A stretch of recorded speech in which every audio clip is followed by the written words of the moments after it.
Hi, I'm Pat Mullins, Chairman of the Republican Party of Virginia, and I'd like to welcome you to the first of our weekly Republican addresses.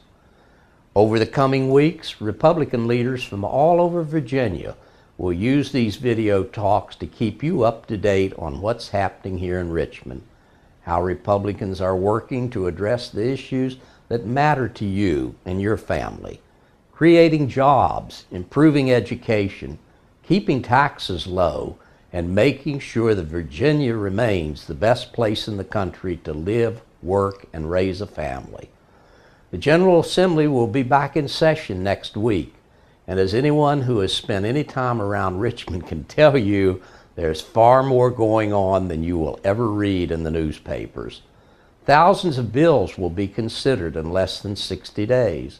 Lots of very important pieces of legislation never make the evening news simply because there's not enough time or because they don't make interesting sound bites.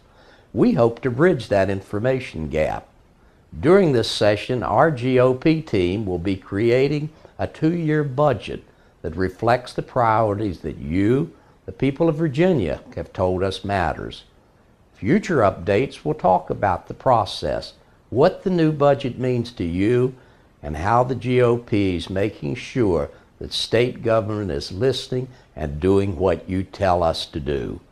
This session marks the first time since 1969 that Democrats hold all 3 statewide executive offices. Our GOP teams hope to be able to find common ground with Governor McAuliffe and his team so that we can work together to make Virginia a better place for everyone. But while we look for common ground, we will also be sure to hold the newly elected Democrat team accountable and ensure that their administration looks more like Virginia than our neighbors across the Potomac. This is a new year with great potential, and Virginia Republicans are committed to making sure that state government is a help, not an obstacle, to you and your family going forward. Thank you for listening to me today, and have a great week.